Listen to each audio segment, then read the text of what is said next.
E foi um grande desafio de fazer essa live sobre escola, com aluno no meio do recesso. Então, alguns que sabem que não foi simples chegar aqui. Então, gratidão a todo mundo que está aqui. E uma das coisas que a gente propõe é simples, direto e reto. Então, a ideia de ter o papo reto é simples e direto. Cada um contar quem é, de onde que é, só para a gente saber quem está aqui, da onde. Tá? Então, eu sou o Fernando, estou em São Paulo, estou no estado de São Paulo, Guarujá, coordeno a Link. E passando a bola para o próximo, quem é, de onde que é, o que que faz, e a gente vai preenchendo o mapa do Brasil. Bora, Boa noite, próximo. boa noite a todos. Eu sou a Alessandra. Eu estou aqui para ajudar o Fernando na mediação da nossa live. Eu sou de São Paulo, tenho um projeto junto com o Fernando que se chama Sementes de Luz. A nossa ideia é levar a educação emocional para dentro das escolas e espero que a live seja muito legal. Estou muito animada para estar aqui hoje. Já tem dobradinha aqui de São Vicente.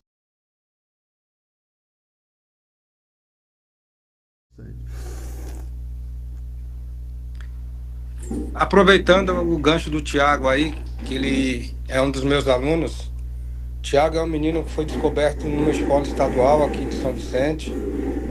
Ele também não conhecia o mundo paralímpico.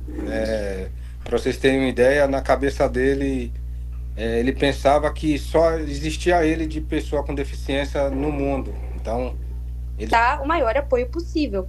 Só que dava para ver que elas não têm o preparo necessário, né, para isso. Então, elas tentaram acalmar da forma que podiam, mas elas não sabiam exatamente o que fazer.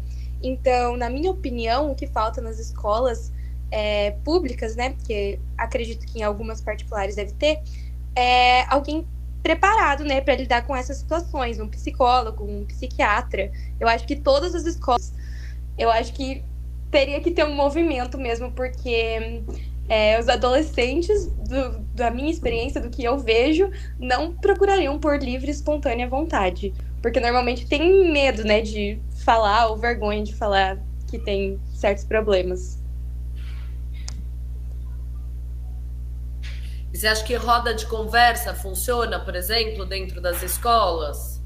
Ou você acha que tem algum grupo de alunos que consegue fazer algum tipo de movimentação para ajudar?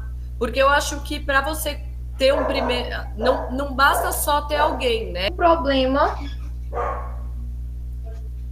é meio que um problema assim na vida e que é justamente como se fosse algo meio que inacreditável, uma coisa assim anormal. Várias pessoas têm esse tabu ainda. Eu acho que principalmente por isso que não procuram. Às vezes porque acha que vai chamar de doido e tal. Você acha que Basicamente, isso que ela acabou de dizer, que por mais que o professor tenha vontade, às vezes ele não está preparado, ou então as pessoas da escola não estão preparadas, porque justamente quem tem preparo é o profissional, não é? Que seria o psicólogo. Eu concordo que deve haver psicólogo na escola, porque tem situações que o professor não dá conta, e o professor também, às vezes, precisa desse psicólogo para orientá-lo, para deixá-lo em condições, porque é uma turma tão, né, diversa, com diversos problemas. E uma coisa interessante, mas a gente também não tem condições, né, estudos e formação para identificar esse tipo de coisa. Eu acredito muito no diálogo, na conversa. Acho que as rodas de conversa funcionam muito e a gente precisa trazer os temas que são importantes para a escola debater. E aí uma aluna, Giovana, falou sobre isso, né, que às vezes acontece uma situação e que as pessoas da coordenação pedagógica, da secretaria, recepcionam bem, tentam acalmar, mas não estão preparadas para aquilo. Mas todos...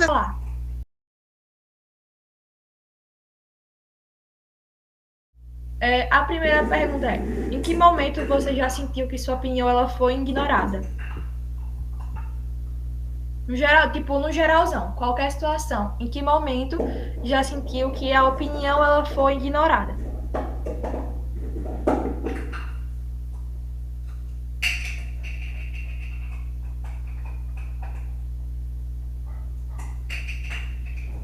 Assim, quando alguém ou algum aluno deu várias sugestões, pronto. Na minha escola mesmo já aconteceu várias vezes isso, né, sobre uma pessoa, um aluno ou uma aluna que deu uma sugestão e ele totalmente foi ignorado ou arquivado, né, basicamente para que ele pois se desabafar, né, para ele poder desabafar. Então, uma criança ou um adolescente que não tem ninguém, nenhum suporte para desabafar, ele vai acabar cometendo suicídio. Então, no meu ver, eu acredito muito que todas as crianças, adolescentes, alunos e não alunos precisam muito ser ouvidos pelos pais, porque isso é crucial na infância e na adolescência de um jovem ou de uma criança, né? Porque eu vejo muita gente... Realidade, então, minha professora de português, ela, com 14 salas, todas as salas com mais de 40 alunos, a minha sala tinha em torno de 42, mas tinha outras salas que tinham 46, 48 alunos, e ela servia como uma fonte de apoio emocional, onde ela ouvia os alunos, mesmo que os alunos não eram ouvidos pela direção, ou seja, os alunos propunham interclasses, projetos que envolvessem, porque o interclasse ele é isso, ele envolve os alunos socializam melhor, os alunos acabam fazendo mais amizades, eles acabam descobrindo novos talentos também. Então, mesmo a direção não trabalhando nessa questão, nesse âmbito, a professora Unfini, ela trouxe isso, ela serviu de apoio, serviu de psicóloga, muitas das vezes que a gente brincava, falava que ela era... Gostei muito, concordo plenamente. A Ângela tá com a mão levantada? É o Davi. É o Davi, no caso, né? Ah, é o Davi, óbvio. Eu acho que todas as crianças do mundo podem ser escutadas. E não os adultos acham que a opinião das crianças é uma opinião qualquer. Depois que eu participei do Ensino de Abril, eu me desenvolvi mais. Ah, tá bom. Então você esqueceu de tirar, tudo bem. Pedro, você levantou a mão? Sim. Só pontuando o que a nossa querida amiga acabou de falar sobre a internet, eu lembro que, não sei se foi no ano passado ou ano retrasado, em 2024 para 2023 para 2024, que teve um adolescente de 14 para 15 anos. Ele estava com um relacionamento virtual, mas não era com uma pessoa de verdade, e sim com a IA, com a inteligência artificial. E quando ele descobriu que era uma inteligência artificial, ele endoidou, ficou perturbado e acabou tirando a sua própria vida por conta de um amor fake.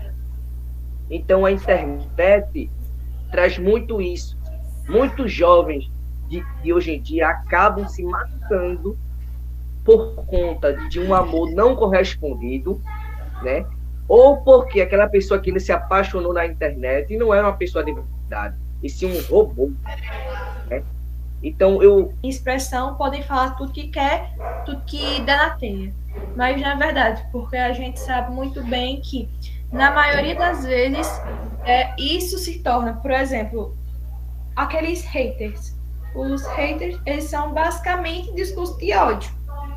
E isso é acarretado, no caso, por uma... Esqueci a palavrinha. Meio como se fosse uma coisa esbanjada da liberdade de expressão. E, no caso, isso vai se tornar uma coisa muito ruim e que vai acarretar, principalmente, na maioria das vezes, acarreta o suicídio, como o Pedro ressaltou muito. Um dos assuntos, principalmente, que ocorrem é principalmente a questão... principalmente é esse, enfim...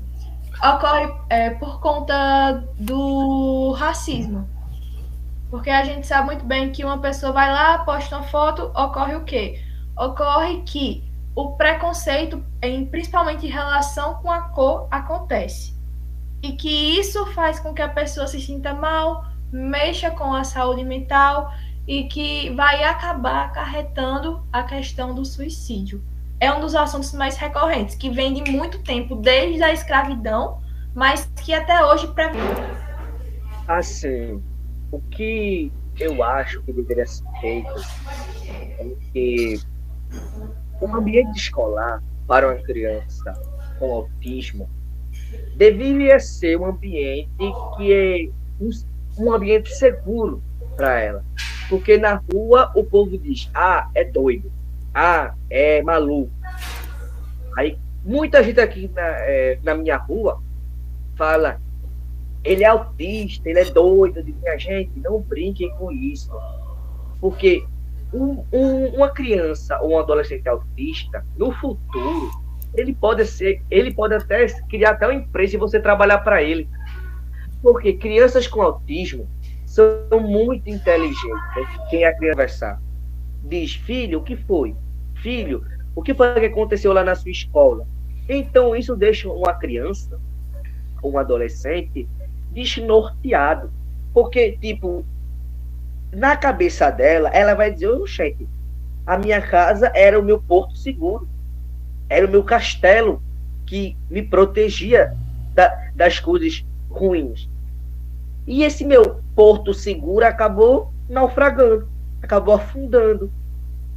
Então, eu tive uma amiga minha da escola, um colega meu, vazou um vídeo dela íntimo para todo mundo.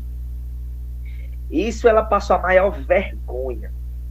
Ela passou a maior vergonha e ela saiu da escola por conta disso. Eu não sei como isso aconteceu. Eu não sei se ela deu o celular dela para ele ou ele pegou e abriu a galeria dela e viu e passou esse vídeo para ele. Eu não sei como é que foi.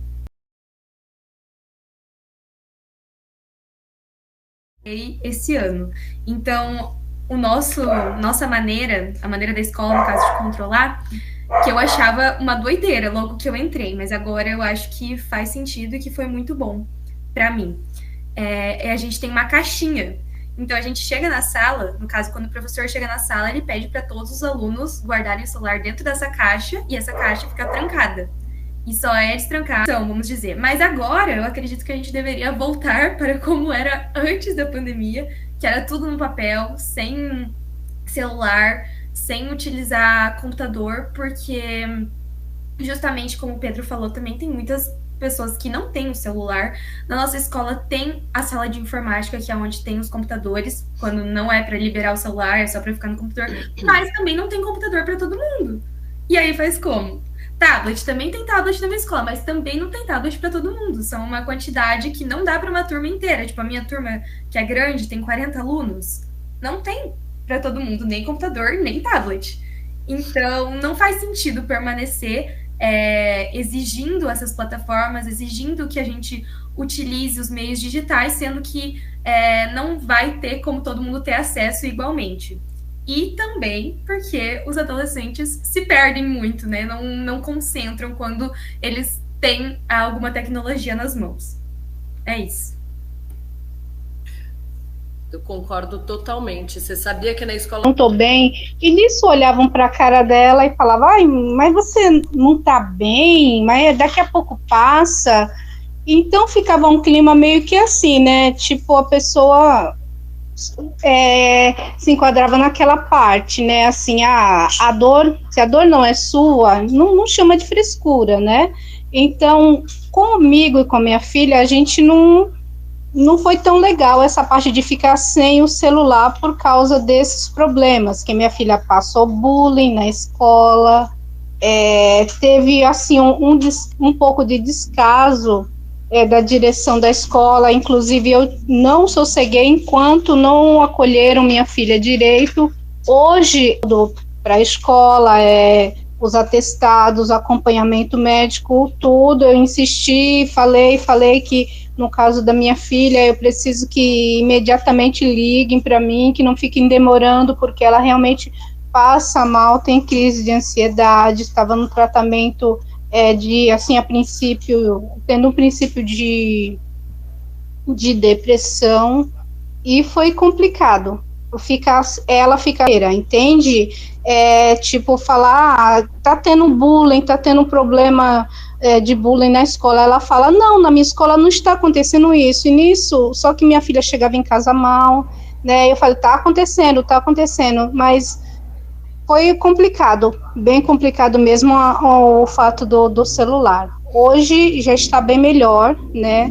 Mas por conta, assim, por isso que eu trago essa minha fala da importância da mãe, dos pais acompanharem os filhos na escola. Porque uma coisa é assim, você colocar o seu filho lá e você saber que o seu filho está bem.